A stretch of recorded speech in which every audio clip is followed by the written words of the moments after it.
William sighed, as the crystal orb on his desk returned to its usual blue hue.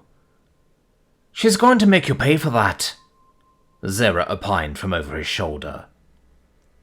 The Count of Redwater County just shrugged. "I've little doubt. Still, needs must. As tempting as it might be to slink back to the academy rather than stay here and face the music."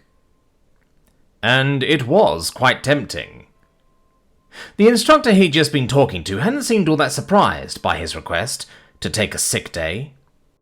He imagined she'd already fielded a few similar calls that morning, the vast majority of which would be from servants covering for hungover young noble scions who had partied just a little too hard on the weekend.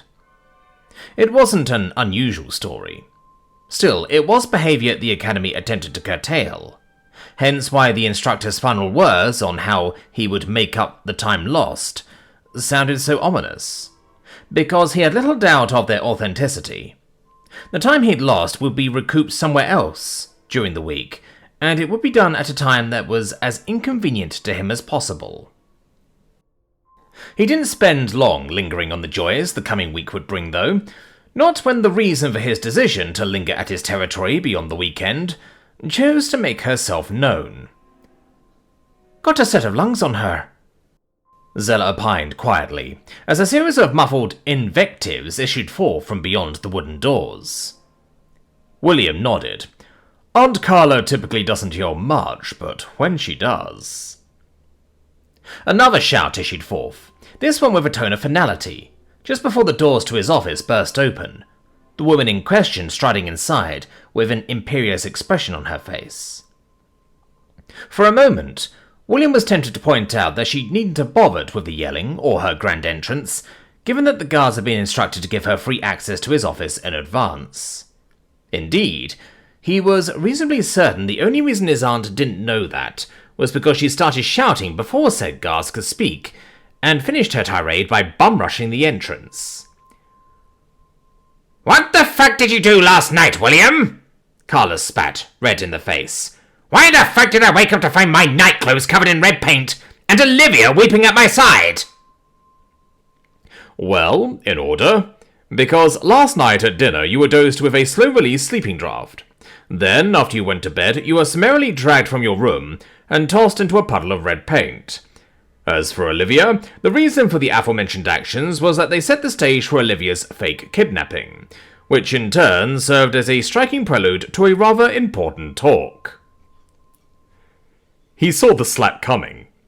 He'd been dealt enough of them over the years that the motions were familiar to him. Never from Aunt Carla, though. He didn't dodge. He didn't need to. Because Zera was already moving. Her hand came up to catch his aunt's wrist in an iron grip. "Don't." It was a single word, but it held weight as the wood elf stared into his aunt's surprised expression. Because whatever the former Navy woman's feelings on what he'd asked her to do the night before, he was still her lord. And a woman had just attempted to strike him right in front of her. Of course, it took but a moment for his aunt's surprised expression to morph into a snarl.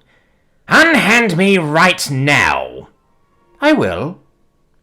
Zera's tone was unyielding. "As soon as I believe you are no longer a threat to my liege lord." In that moment, William was glad he'd instructed Zera to keep her kraken scale cuirass on, or rather, arrive with it, for this confrontation. Because without it, he had a feeling the sparks currently flying between the two women would have quickly become far more literal. "He's my law son," Carla spat back. Though whether that insinuated she wasn't a threat to him, or had a right to strike him at her discretion, was a little fuzzy. Maybe a little of both. Still, it proved a good segue into the point he wanted to make, both last night and now. "True, but I'm also her liege lord, and the lord of the territory in which you dwell. Not the rebellious teenager you seem to think I still am." It was clear what she wanted to spit back in response to that, but as she finally pulled loose her wrist from the wood elf holding it, she instead chose to take a different tact. "Is that so? If that's the case, what should I see your actions last night as? an ill-conceived prank from a teenage boy towards his family, or the criminal actions of a lord towards his noble guests. Because either way, I have half a mind to fly Olivia and myself back to the Ashford estate. How about the disciplinary actions of a warden to 2 rebellious prisoners under his care? He said slowly. Because while you both certainly have the right to leave my estate, your right to continue breathing once you do becomes a lot more fuzzy. Carla paled as Zera grinned. Which made sense. For all that she was working for him now, the Wood Elf was a Royal Navy woman. Indeed, she'd only agreed to take part in the fake kidnapping once he explained a few details of why Olivia was staying on his estate. Thereafter, she'd gotten a bit more enthusiastic about the plan. Make no mistake, just as kidnapping Olivia served as a prelude to the conversation I had with her about the realities of your little conspiracy and her current place in the world, last night's events also served equally as a prelude to this conversation with you. He sat forward. My sister is a 14-year-old girl. You and my mother made her the linchpin of a grand conspiracy to overthrow the crown. You made her a target. You put her in danger. And apparently at no point did any of you sit down with her and explain the dangers of what your grand scheme entailed, or the consequences of what would happen if it all went to shit. Which, I will note, it has. That was what he talked about with Olivia last night. He'd made her aware of the fact that this wasn't a game. How much danger she was in. And how much danger she would have been in, regardless of his actions. Because even if he was the one originally slated to marry into the Blackstones, Olivia was the linchpin to the whole scheme. If the Queen found out about her parentage at any point prior to the coup, and put 2 and 2 together, well, the kidnapping he just faked would have paled in comparison to what a team of invisible assassins could and would do. Truthfully, he had no idea how much of his point Olivia had actually absorbed between kicking his shins, but hopefully he dissuaded her from doing anything foolish in the near future. Like trying to escape. Because he wouldn't put it past Yelena to use that as an excuse to tie up a loose end. The very thought of it made his blood boil as he leaned forward. To that end, you have no idea the lengths I've gone to, and the enemies I've made to keep her and yourselves from suffering the consequences of you and my mother's idiocy. He enjoyed the way she flinched, because while he might not have enjoyed last night's conversation, there was a catharsis in this. Sure, Carla might have been the fun aunt, and likely the one least involved in the conspiracy, but she was still an adult woman and had been involved. So I will reiterate what I said politely when I spoke to my mother. Stop spying, stop scheming, stop rebelling, and for God's sake don't try to run. His aunt stood in silence for a few minutes, her expression complicated before she spoke. What enemies? He cocked his head, confused that that would be what she'd honed in on. The Queen, for one, he said offhandedly. The secret behind the Kraken Slayer was her price to stay her hand, when she was made aware of Olivia's parentage and your plans. The Kraken Slayer? How? Carla choked. Nearby, he noted the way Zera raised an eyebrow, which made sense given this was news to her too. The Kraken Slayer was my invention, he said. Alone. And the secret behind it was a valuable bargaining tool for me, until I was forced to give it up. How? He made a so-so gesture. The flashbang, spellbolt, basically just byproducts of the Kraken Slayer, and that's all I'll say on the topic for both our sakes. He could see her mulling over his words. Not entirely sure he was telling the truth, but unable to say he was lying either. Ultimately, though, that's irrelevant, he continued. Consider this me laying down the law. I'm not your law son here. I'm not another noble hosting you. I'm both your warden and only protector. My estate is the prison you've created for yourselves, until such time that someone other than Olivia inherits the Summerfield title. Don't cause any more trouble for me or yourselves. Finally, his aunt had had enough. Trouble? There wouldn't be any trouble or danger if you just married the Blackstone girl. Hell, with the secret of the Kraken Slayer, the war would have been all but won already. He scoffed. Well, it's good to know the insanity in Olivia is not entirely of her own making, because you seem to be under this illusion that your plan was the safest route for our family. And perhaps it would have been, if everything went perfectly. He gestured about the room. The fact that you're standing there and I'm sitting here is proof things never go perfectly. And what happened last night was a very real possibility, regardless of my own actions. The Queen is not a fool. Sure, she was taken off guard by her enemy's willingness to team up against her to preserve the slave trade, but she is not without intelligence assets of her own. Again, he made a mental note of the fact that the Blackstones hadn't informed his family of the existence of Yelena's invisible guards, and he was still sure the Blackstones knew of them. So the question was why they were keeping that detail so close to the chest. I understand, Carla grunted. I'm not happy about any of this, not even close, but I understand what you're trying to say. There'll be no trouble from me while I'm here, nor from Olivia. Good. You're dismissed, he said without preamble. Carla made it halfway to his door before he spoke again, the words slipping out of him. And for what it's worth, I'm sorry I made my point the way I did. I just needed to hammer home that Olivia needs to stay out of trouble. Yelena is just looking for an excuse to take her off the board. Carla paused, eyeing him. I guess I'm sorry we pushed you this far. At least, in general. Last night was a step too far, especially when a conversation would have done more than enough. Her bit said, the woman left. William stared after her. I don't disagree, you know, Zella opined, tone disinterested, as if she were talking about the weather. I mean, I did as you asked because I've got little sympathy for traitors, but given you supposedly love that girl, well, when those other girls called you Drama King, they weren't kidding. I get it.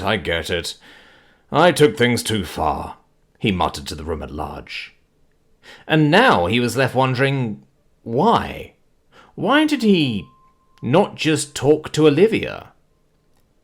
Because he needed to make his point heard, was the almost instant rejoinder. Except, he could have done that without all these theatrics. Slowly his mind circled back to Marlene and her words, yet even as he had the thought, he struggled not to dismiss it. Indeed, it was almost unnaturally hard not to do so. And that clinched it. Fuck, he thought. The harrowing really is affecting me. Resisting the urge to slam his head on his desk, he spoke. I think I should try and make it up to her. Olivia, I mean. I still stand by my reasoning, but you're right. This was all a bit much. Zella laughed. The fact you sound unsure about that is concerning. Yes, this was insane. Well, double fuck. What to do, though? Food. The idea jumped into his head without prompting. He'd make her something nice. Something new. Maybe something South American? Or French? Should I ask for a carriage back to the capital? Zera asked as he stood up. The instructors will probably still give you the void for missing the morning, but it won't be so bad if you manage to arrive for the afternoon. No, he said, as he moved out from behind his desk.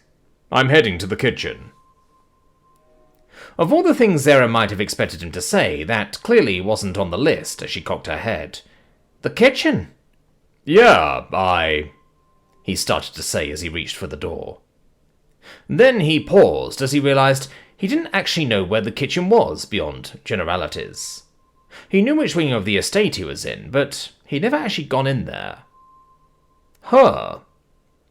Actually, when was the last time he'd done any cooking? Once upon a time he'd done it pretty much every day. Now he couldn't actually remember the last time he'd stepped into a kitchen. Not since killing Alejandra, or at least thereabouts. Huh, he said again. That's interesting. Tala resisted the urge to scowl as she followed her mother into the captain's cabin. This goes beyond our own ambitions and concerns Lindholm as a whole. We should inform the Crown of the submersible capability of the Orc craft we've recovered. Not least of all because there is still one ship, still unaccounted for. Contrary to the rest of the ship, which was little more than bare steel devoid of decoration, Eleanor Blackstone's cabin was a riot of colours. Captured banners, swords, and trophies of all sorts decorated the walls, while rich purple carpeting dominated the floor. One ship is not a threat, the Blackstone Duchess dismissed as she moved to sit behind her desk. Not even to those soft southerners. Personally, Tala begged to differ. Ignoring the threat it presented to coastal villages, she could well imagine the damage a single broadside from the vessel might do if it chose to surface right inside a city's bay. Oh, sure, it likely wouldn't get off more than a salvo or two, but that would still leave a lot more innocent lives lost than could have otherwise been safeguarded with just a few words in the right ears. The notion was made worse by the fact that such an attack would be entirely in character for the beasts, a final act of spite against their betters before being consigned to oblivion where they belonged. Indeed, with each passing day with no sighting of the vessel above or below the waves, as limited as their ability to search the latter was, the more she feared that was their plan. Still, that wasn't her primary reason for wanting to alert the other houses of Lindholm of this new ship type. Perhaps not, but if orcs can come up with a concept like this, so can the elves, Tala argued.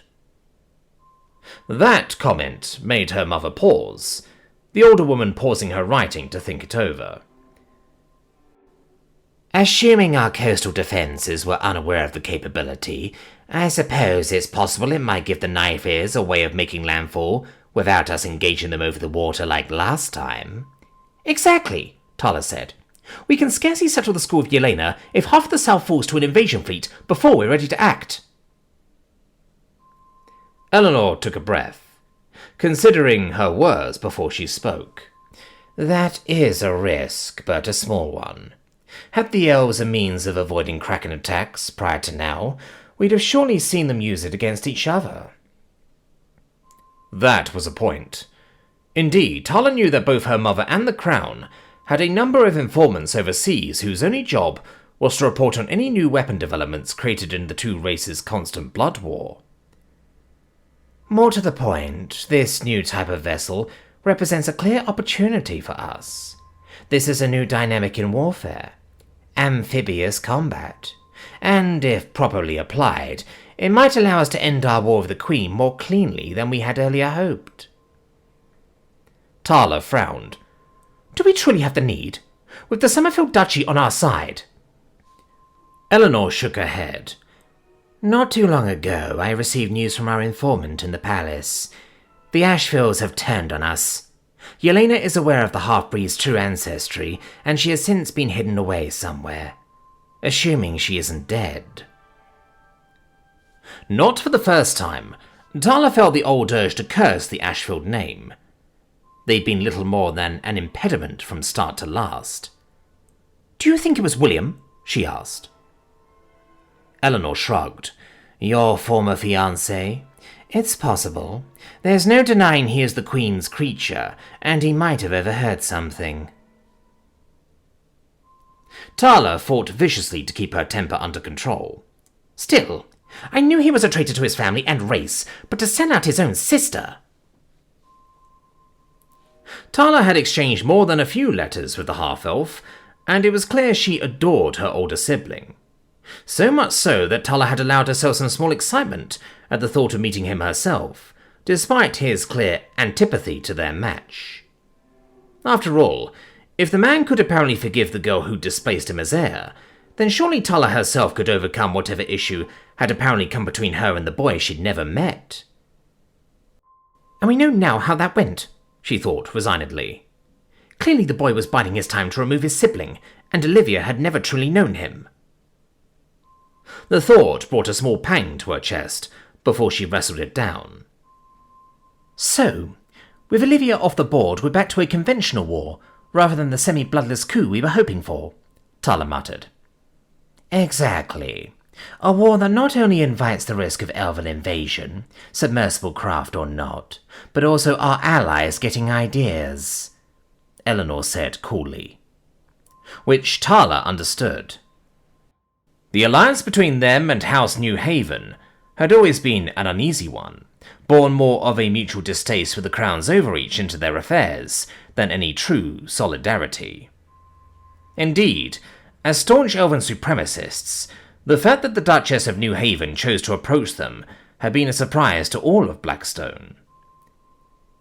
There's every possibility that once the Royal Fleet and the South are defeated, Eleanor continued, New Haven will turn on us by rallying the now pacified elven southern houses to their cause. The plan did, after all, call for the Blackstone fleet to tangle with the Royal Navy, while the New Haven Marine and Air Fleet slooped south. It was the strategically correct choice, given the fact that New Haven had access to a much larger transport fleet for their Marines, but that still meant that Blackstone would be tangling with the more difficult target. Oh, they'd win, of course, but that would still leave them in a poor position in the event House New Haven had ambitions beyond just preserving their trade lanes. Do you ever grow tired of this scheming? Tala asked. Our greatest allies might well be our greatest enemies in time, while the Crown, our actual enemy, needs to be preserved as an ally against our other enemies across the sea. Oh, you have no idea, girl, Eleanor laughed, the Fleet Admiral giving way for just a moment to her mother beneath. Yet we keep scheming all the same. For the good of our race, Eleanor said. Never forget that. Would that the Queen had her way, it'd be but a few years before everything we and our ancestors have fought for would be rendered moot. Orcs living amongst us, defying our men, multiplying beyond control. The Royal Navy even more rife with treacherous greenskins, just waiting to turn their cannons on us and ours. And us, shackled by the law and powerless to stop any of it. Eleanor shook her head. No, Yelena forced our hand with these reforms. Sighing, she turned back to her writing, which is why we'll keep the Orcs' capabilities silent for now, at least as best we can. Just as I have spies in the south, it's all but guaranteed that the Queen has spies in the north, so we need to move fast before the secret inevitably leaps. We'll both repair the ships and convert another squadron to be outfitted similarly, and through them we'll hopefully be able to bring the coming war to a swift end. And if the Crown discovers we knew about this new ship type and confronts us about it? Tala asked. Eleanor snorted. We'll claim we considered it beneath their notice. What's she going to do? Declare war on us? If Yelena had confidence she could do that and win, she'd have done it by now. Tala didn't argue.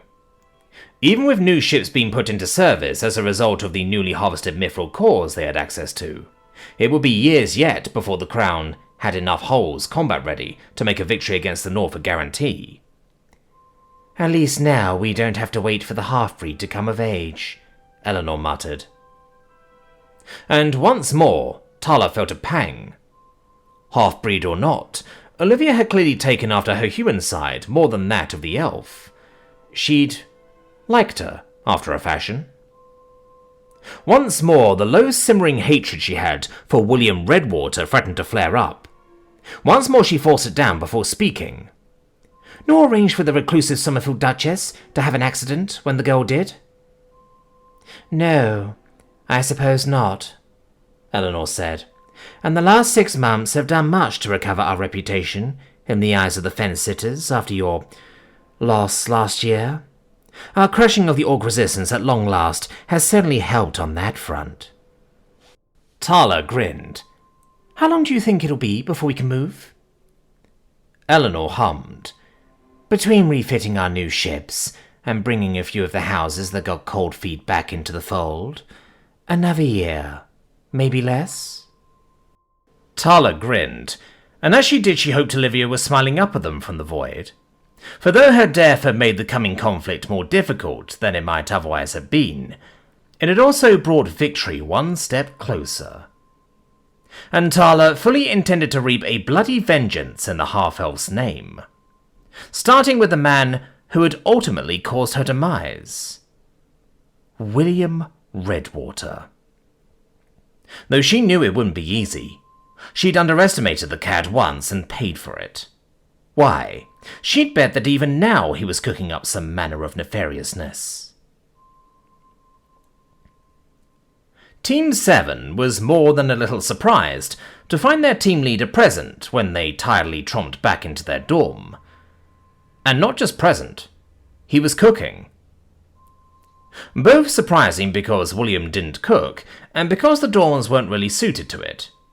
The small kitchenette they had was basically only suitable for warming up a bowl of stew, and little else. Yet there William was, a few different items on the go as he stirred something frankly delicious smelling around in a small pot. "William?" Verity asked, as she unslung her flight gear. "The instructor said you were sick." "Or hungover," Olsenia added, as she curiously peered at the small collection of other items that had been piled onto the table. "Something like that," the boy in question said, as he pulled something off his singular stove. "Fortunately, it let me come to a few realizations." "Realizations that led to you cooking?" Marlene asked, as she poked at some kind of fluorescent jellyfish-like thing. "God, it's been ages since you've made anything." "I know, right?" the boy said, with a wide lopsided smile. "It's been a while." "You don't seem rusty," the dark elf pointed out. He favoured his teammate with a look. Some things you never forget. For some reason, those words seemed to make a look of realization come over the dark elf, as she once more gazed at the smorgasbord of food. Personally, Bonlin wasn't too interested in finding out why. All she wanted to do was dig her fork into a nearby stack of something with rice. "That's good," Marlene said. William shrugged. "I found it relaxes me. Lets me take my mind off other things." Once more, there was that queer look of realization. "Oh, then that is good." The boy just smiled. "Now, some of this is for Griffith, and some is for the Whitehall twins, but there's plenty for my team." None of the girls could move fast enough to sit down, barely waiting before tucking in. "Oh, also, Verity?" William continued a moment later. The girl in question glanced up in alarm, some kind of frosting already smeared across her lips. "Sorry, was I not supposed to eat that bit?" "No, nothing like that. I'm glad you like it," William smiled. "No, I was just going to ask how you'd feel if I bought your family's contracts, or yours specifically, then had them come live on my land. I've already got a patch of land set aside, to own in perpetuity." He paused, a complicated expression coming over his face. "Truth be told, I was going to just do it without saying anything, but it occurred to me it'd probably be better to ask." Silence fell across the room, the sound of all chewing stopping instantly. But for a small sound. A low squealing that seemed to be emanating from a certain green-skinned young woman.